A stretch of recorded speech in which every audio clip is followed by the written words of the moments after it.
Our next speaker is a young Hazara activist in Afghanistan who fled that country following the overthrow of Kabul by the Taliban.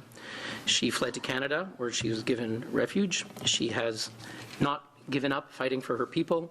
Very active, takes part in numerous rallies and initiatives for women in Afghanistan, for the Hazara people. Her courage and activism were recognized when King Charles, who was then Prince Charles, a year ago in May 2022, invited her to meet with him in Ottawa. Somaya, you have the floor. Thank you. I'm so privileged to be here speaking for my people. My name is Somaya. I am a woman from Afghanistan.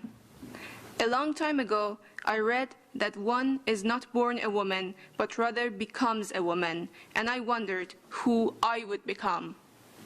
It has been 639 days since women in Afghanistan became property and lost the privilege of being people. The night Kabul fell, each and every one of us was devastated, crying, hiding, running, and thinking, so this is what we were to become. As students, many of my female peers and I suffered not only because we were women, but also because we were Hazara.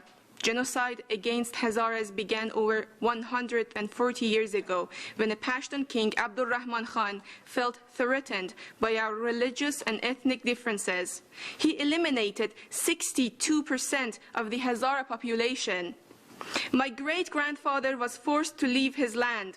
His family were all killed when he was only 12. Now I stand before you, having been forced to leave my home by the same people who forced my great-grandfather to leave his. To this day, genocide against my people by the Pashtuns continues.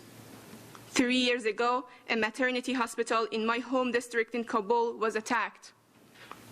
Terrorists shot dead 15 women in labor and 2 newborns. A year later, terrorists bombed a school, killing over 90 schoolgirls and injuring 240 others. When Kabul fell to the Taliban, my world stopped.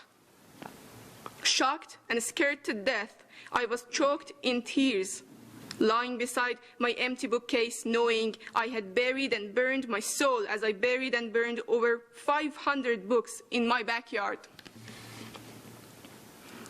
In moments, my whole life was given away to the Taliban. I would not be able to complete my education, which meant I would have no career and no choice of any kind. The life of independence I had worked so hard for suddenly turned to dust. Then 30 Birds Foundation rescued me, but thousands upon thousands were less lucky. Right now, there is a Hazara 10-year-old girl in Afghanistan. Her name is Kausar. She is one of the most talented and smart little human beings I have ever met. She has dreams and aspirations just as real as any other little girl. Imagine she is standing right before you. Do you want to leave her to the Taliban? Would you trust the Taliban enough to leave your girl's life in their hands? Please raise your voice and urge the national leaders of the world to stop them.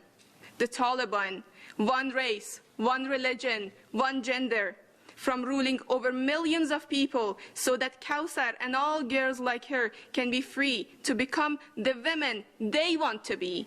Thank you.